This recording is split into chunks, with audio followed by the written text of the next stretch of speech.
नमस्कार श्रोताओं। पर्यावरण आज किसी एक समाज या देश से जुड़ा हुआ मुद्दा ही नहीं है, बल्कि पर्यावरण से जुड़ी हर गतिविधि का प्रभाव वैश्विक है। ऐसे में हमारे लिए ये जानना महत्वपूर्ण है कि जब वर्तमान केंद्रीय सरकार अपने 2 वर्ष पूरे करने जा रही है, ऐसे में भारत सरकार के पर्यावरण और जलवायु परिवर्तन मंत्रालय की इन वर्षों में क्या उपलब्धियां रही हैं और भविष्य को लेकर क्या दृष्टि है। और इसी विषय को लेकर आज हम बातचीत कर रहे हैं केंद्रीय पर्यावरण, वन एवं जलवायु परिवर्तन राज्य मंत्री स्वतंत्र प्रभार श्री प्रकाश जावड़ेकर जी से। आपका इस कार्यक्रम में बहुत बहुत स्वागत। बहुत अच्छा, मुझे भी आकाशवाणी से बात करते हमेशा खुशी होती है। आपके मंत्रालय का मुख्य उद्देश्य देश के प्राकृतिक संसाधनों का संरक्षण भी है और विकास को गति देना भी है। इन दोनों चीजों में संतुलन जो है इन 2 वर्षों में जो रहा है, उसके बारे में आपका नजरिया और दृष्टिकोण और टिप्पणी क्या है? जरूर। पहले तो मैं ये मानता हूँ, आपने सही फरमाया कि जल, वायु, पृथ्वी, अग्नि और आकाश जी 5 तत्वों से बनी ये हमारी चराचर सृष्टि, इन घटकों का संतुलन बनाए रखना और इनका संरक्षण करना, यह हमारा मुख्य काम है जी। और इसलिए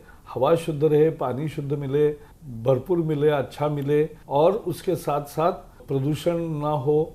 और मुझे खुशी है 2 साल में हमने जो काम किया है उसका नतीजा ये है कि जंगल का क्षेत्र 3,500 किलोमीटर बढ़ा है। अच्छा। मैंग्रोव्स का क्षेत्र 100 किलोमीटर बढ़ा है जी।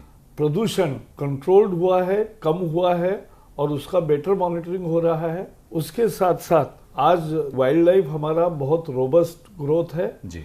वन्य जीवों में, वो भी अच्छा है। जंगलों में एक सुनिश्चितता आ गई है, जंगल का कवर जैसे मैंने कहा बढ़ा है, बिल्कुल।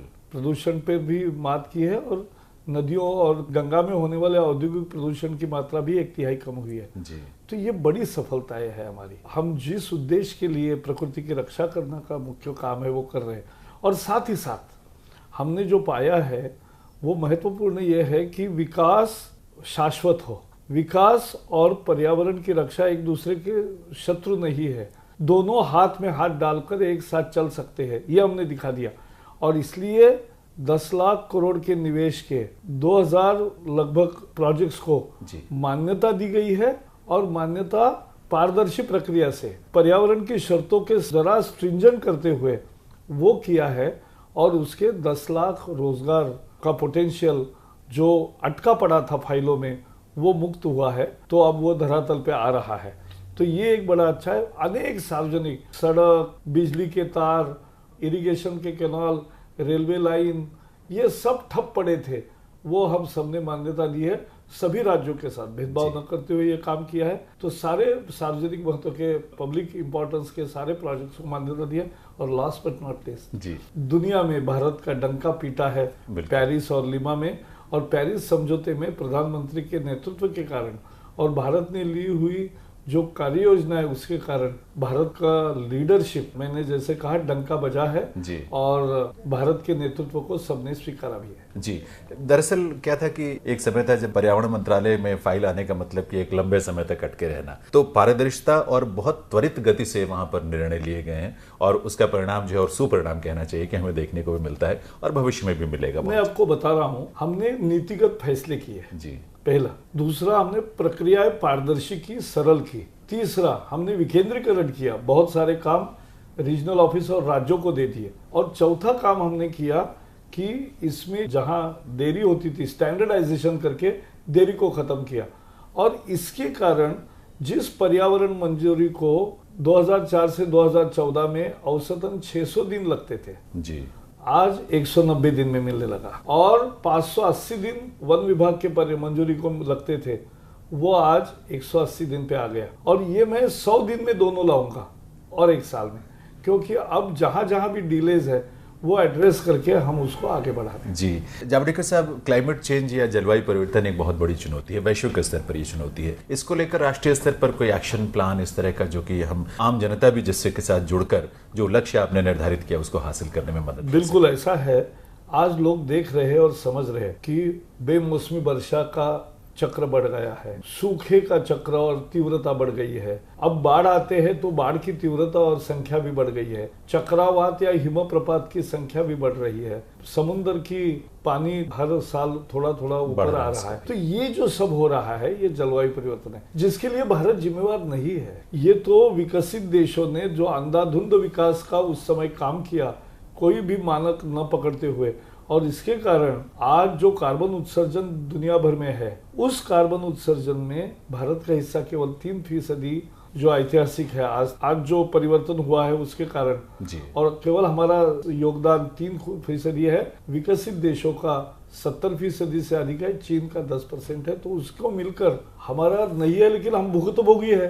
तो अब हम उसको उपाय करना चाहते हैं और मोदी जी के नेतृत्व में ये क्षमता है कि उन्होंने कहा कि हम पार्ट ऑफ प्रॉब्लम नहीं है, लेकिन हम पार्ट ऑफ सोल्यूशन बनना चाहते हैं। और इसलिए भारत ने 175 मेगावाट की नवीन ऊर्जा और पारंपरिक ऊर्जा का लक्ष्य रखा है, जिसमें कोयला नहीं यूज होगा जी। दूसरा हमने लक्ष्य रखा है और जो प्रगति पर है कि हमने वाहनों को, पेट्रोल और डीजल के वाहनों को टैक्स लगाया है, डिसइंसेंटिवाइज किया है। पेट्रोल और डीजल के टैक्सेशन को भी कार्बन का ये रखा है। और अभी 40,000 करोड़ रुपए जो वनीकरण के बैंकों में पड़े थे जी। वो कल ही लोकसभा में बिल पास हुआ और उसमें अब ये प्रदेशों को मिलेंगे प्रत्यक्ष वनीकरण के लिए। अच्छा। तो उससे कार्बन सिंक तैयार होगा। तो जलवायु परिवर्तन को लेकर भारत आज लीड कर रहा है, जैसा दुनिया के किसी देश ने नहीं किया है। जी। आपने जैसे वाहनों से होने वाले प्रदूषण का भी जिक्र किया। पिछले वर्षों में भारत में बहुत तेज गति से विकास हासिल हुआ, समृद्धि भी आई लोगों के पास, और समृद्धि आई तो तकनीक का इस्तेमाल भी बढ़ गया। उसमें वाहन भी हैं, फ्रिज भी हैं, उसमें तमाम तरह के एसी हैं, इलेक्ट्रॉनिक उपकरण हैं। ऐसे में बेहतर से बेहतर टेक्निक हो उन चीज़ों को निर्माण में। आज भारत का जो औसतन बिजली की खपत है प्रति व्यक्ति, उससे 10 गुना ज्यादा यूरोप और अमेरिका में है, जापान में। तो हम एक दशमलव ही है, कम ही है अभी। लेकिन हम अच्छी क्लीन एनर्जी की तरफ जा रहे हैं, यानी हम पारंपरिक ऊर्जा भी निर्माण कर रहे हैं, सौर ऊर्जा और बाकी। लेकिन उससे ज्यादा एलईडी का जो अभी किया, बिल्कुल। एक साल में 10 करोड़ एलईडी अगर बांटे हैं तो लोगों के बिल में भी बचत हुई है। लेकिन उससे ज्यादा महत्वपूर्ण बात है कि उससे के कारण कार्बन इमिशन भी कम हुआ है, बिजली की बचत हुई है। तो ये बहुत जरूरी है और ऐसे काम हम कर रहे हैं। जैसे अभी 5 करोड़ महिलाओं को एलपीजी फ्री देंगे। हाँ। तो उसमें क्या है कि जो लकड़ी से खाना बनाते हैं तो लकड़ी काटते हैं, अब लकड़ी नहीं काटेंगे, उनको एलपीजी मिलेगा, तो मेरी लकड़ी बचेगी, जंगल बचेगा।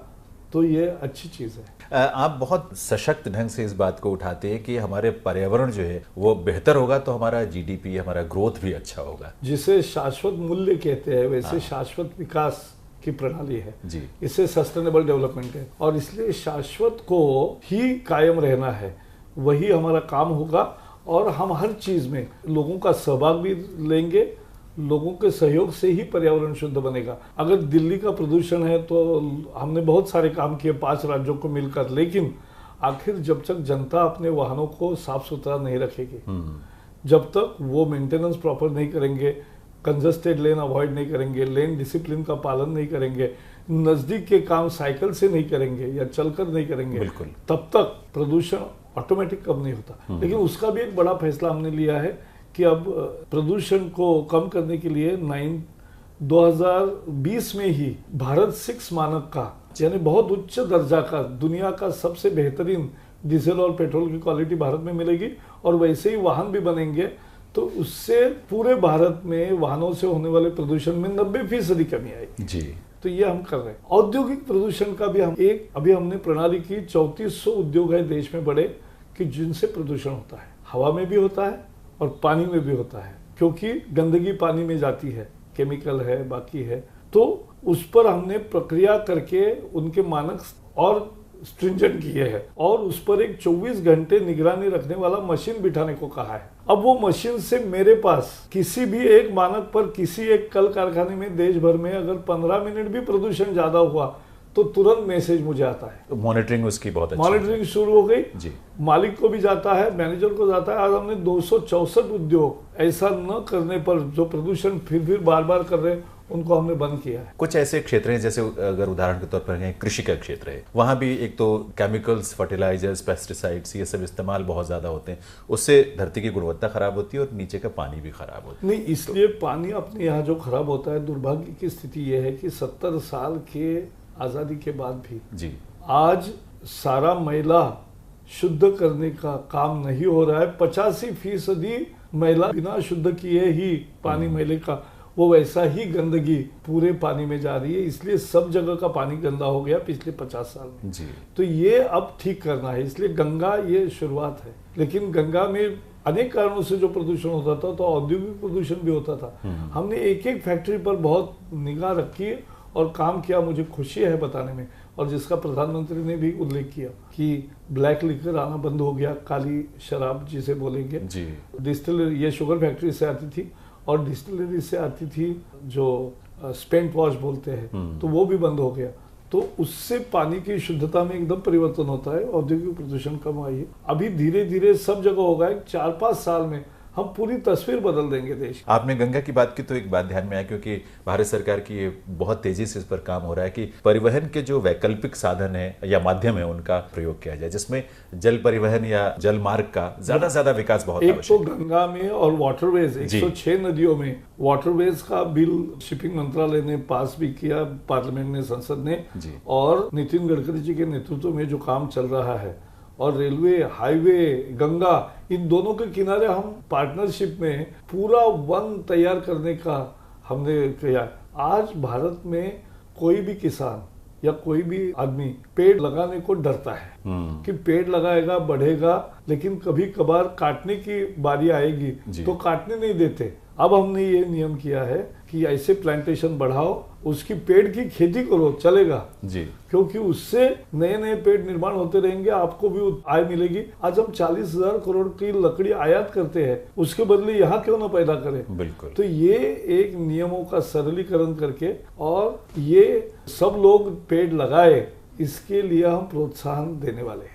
सर, देश में ऐसा बहुत सारा वन क्षेत्र है जहां वहां के आदिवासी लोग या ग्रामीण समुदाय के लोग वहां रहते हैं और उसी पर वो निर्भर भी हैं। तो ऐसे में उन समुदायों के जो सामाजिक आर्थिक हित हैं वो भी संरक्षित हों और विकास भी अपनी गति से होता है। मैं तो मानता हूं कि जंगल केवल फॉरेस्ट गार्ड के भरोसे या फॉरेस्ट के अधिकारियों के भरोसे नहीं टिक सकता जी। जब तक वहां के बसने वाले 10-20 करोड़ लोग जंगल पर निर्भर है, वो जब तक उसके भागीदार नहीं बनते, जब तक जंगल से उनको आजीविका नहीं मिलती, तभी वो अवैध चराई, अवैध कटाई, अवैध जलाई तीनों को रोक सकते हैं। और इसलिए जनता की बेहतरीन पार्टनरशिप हम इसमें चाहते हैं, अब और उसको मजबूत करेंगे। और इस मजबूत करने के लिए हम क्या करेंगे, हम ये करेंगे कि उनको उसका भागीदार बनाया जाएगा और इसके लिए अनेक नई योजनाएं तैयार कर रहे हैं, जिसमें लोगों की रुचि होगी और लोग जंगल की रक्षा भी करेंगे, जंगल का वृद्धि भी होगा। जी, ये बहुत अच्छी बात है। लेकिन जंगलों की बात हुई तो उत्तराखंड के जंगलों की याद आती है, जिसमें इतने बड़े पैमाने पर आग लगी, नुकसान भी हुआ। वैसे देखा जाए तो इन दिनों में कमी भी आई है जंगलों में आग। अभी तो उत्तराखंड की आग लगभग समाप्त होती है। समझ लेना चाहिए कि अप्रैल मई के ये ग्रीष्म के समय पे धूप बहुत ज्यादा होती है, तापमान बढ़ता है और जो मॉइस्चर होता है हवा में, जो ह्यूमिडिटी है वो एकदम कम होती है। तो जरा भी सुलग गई किसी कारण से आग तो एकदम फैलती है जी। और जहाँ चीड़ के है वहां और तेजी से पकड़ लेती है। जंगलों में थोड़ी आग लगाते हैं इस आशा से कि हमारे पशुओं को चरने के लिए वहाँ घास ज्यादा अच्छा पैदा होगा। ये एक अपनी पारंपरिक कल्पना है जो गलत है, लेकिन अब उसका भी हम अवेयरनेस कैंपेन करेंगे। लोग वनों में रहते हैं, जिनको वन के पट्टे मिले हैं, जो खेती अपनी वनों में करते हैं, वो भी जलाते हैं खेती का, क्योंकि अपने यहाँ जलाने से भूमि का ये बढ़ेगा, ऐसा एक मानना है। ये एक्चुअली सही नहीं है और इसलिए ये एक हम कैंपेन करेंगे और लोगों को डिस्कस करेंगे। और जो सिगरेट बीड़ी फेंकते हैं तो वो और कोई जानबूझ के कर रहा है तो उस पर कार्रवाई भी होगी, निगरानी भी होगी। लेकिन ये हर साल होने वाला संकट है, सब गांव में आता है और इसको लोग ही निपटते हैं। आज लोग दूर से अगर देख रहे हैं तो ये हमारे जंगल के नीति का पराजय होगा। इसलिए हम लोगों को मिला लेंगे, तभी अवैध जलाई समाप्त होगी, यह हमारा पूरा विश्वास है। इसी तरह का जैसे कृषि क्षेत्र में देखते हैं कि कृषि अवशेष खेतों में जला दिए जाते हैं, उसका भी प्रदूषण, उसमें स्टबल बर्निंग जिसे कहते हैं, खेत जलाना। क्योंकि अभी तो हार्वेस्टर से जो अनाज तो निकल गया, तो अनाज के जो बचे वो बुचड़े को निकालने में मजदूरी ज्यादा लगती है, तो इसलिए लोग जलाते हैं जी। लेकिन उससे प्रदूषण दिल्ली में भी बढ़ता है। तो ये हमने पंजाब हरियाणा सरकार ने बहुत अच्छा काम किया और पिछले साल में उसके कारण लगभग 30% की कमी आई तो ये एक बहुत अच्छा इनिशिएटिव हुआ है। जी, कई क्षेत्रों में फसलों का जो क्रम है या क्रॉपिंग पैटर्न है वो इस तरह का है कि उसमें बहुत ज़्यादा जल की आवश्यकता होती है, और कई क्षेत्र ऐसे हैं जहाँ जैसे धान की पैदावार कभी नहीं होती थी पर अब लोग करने लगे हैं। तो उनको किस तरह से जागरूक करने की कोशिश है कि इस तरह का दोहन जो है ऐसे स्रोतों का ना हो? नहीं, स्रोतों का दोहन हो चलेगा, शोषण नहीं होना शोषण नहीं होना चाहिए। दोहन तो सही शाश्वत उपयोग है जी, वो तो करना है, लेकिन पेड़ के फल खाने हैं, पेड़ को नहीं काटना है। जी, वैसे गाय का दूध लेना है लेकिन गाय को नहीं खत्म करना है। तो ये भाव शिक्षा में सब जगह पर्यावरण का आप सबको समझ में भी आ रहा है। जैसे प्रधानमंत्री ने स्वच्छ भारत का नारा दिया, हमने कचरा प्रबंधन जब तक ठीक नहीं होता स्वच्छ भारत नहीं होगा। इसलिए solid waste management, e waste management, telephone वगैरह, कंप्यूटर वगैरह, फिर plastic waste management, biomedical waste management, भवन निर्माण का जो बहुत धूल निकलता है उसका मैनेजमेंट, और हजार्डस वेस्ट मैनेजमेंट, ये सबके रूल्स हमने बदल दिए हैं। तो अब ये स्वच्छ भारत की दिशा में हम जाएंगे, और लोगों की सहभागिता से हमने प्लास्टिक के कचरे के खिलाफ एक आंदोलन जैसा किया। लोग बहुत अच्छे तरह से सहभागी हुए, छात्र खास करके। तो 1 लाख स्कूल में हमारे इको क्लब्स है, उनको हम स्ट्रांग बनाना चाहते हैं, क्योंकि भावी पीढ़ी को ही समझना चाहिए कि भाई कैसे आगे बढ़े। प्रधानमंत्री महोदय ने मन की बात में भी विशेष तौर पर जिक्र किया था कि हमारी जो युवा शक्ति है, युवा संगठन है राष्ट्रीय स्तर के, जैसे एनएसएस है, एनसीसी है, नेहरू युवा केंद्र संगठन है, उनको भी पर्यावरण संरक्षण में, जल के संरक्षण में, इस तरह के स्वच्छता अभियान में जोड़ा। मैं अभी एक गांव मैंने चित्रकूट के पास है बुंदेलखंड में, वो मैंने वहाँ काम करता हूँ, हर महीने जाता हूँ। तो मैंने ये देखा है कि वहाँ 2-2 हजार युवक मंदाकिनी नदी को हर सप्ताह में एक बार आकर साफ करते हैं। वहाँ 20-25 नए जल स्रोत जो बुझ गए थे, अच्छा, वो फिर से शुरू हो गए। तो ये होता है परिणाम। एक चीज ये जरूर देखते हैं हम कि इतना सारा प्रयास हो, लेकिन बहुत बार राज्यों की तरफ से इतनी सक्रिय भागीदारी नहीं नजर आती। नहीं, मैं ऐसा नहीं मानता। सभी राज्य सहभाग देंगे, हम भी मोटिवेट कर रहे हैं। अभी हमने जैसे बालू खनन, अवैध बालू खनन, ये एक बहुत बड़ा मसला था। हाँ, और उससे क्या हुआ है, हर जगह बालू माफिया बन गए और उससे नदियां सूखने लगी, नदियां खत्म होने लगी। अब नदियों को बचाना है तो बालू का खनन हम सैटेलाइट से अब निगरानी करेंगे कि कहाँ कितनी बालू जमा हुई है, और उतनी और वही की बालू निकालने की परमिशन मिलेगी, उससे सिवा नहीं मिलेगी। और जो 1000 ब्रास का मिला और 10,000 ब्रास ले गए, ये अब नहीं होगा। अब उसकी तकनीक के द्वारा पूरी मॉनिटरिंग होगी, जीपीएस द्वारा मॉनिटरिंग होगी, और कितने बार ट्रक जा रहा है ये होगा।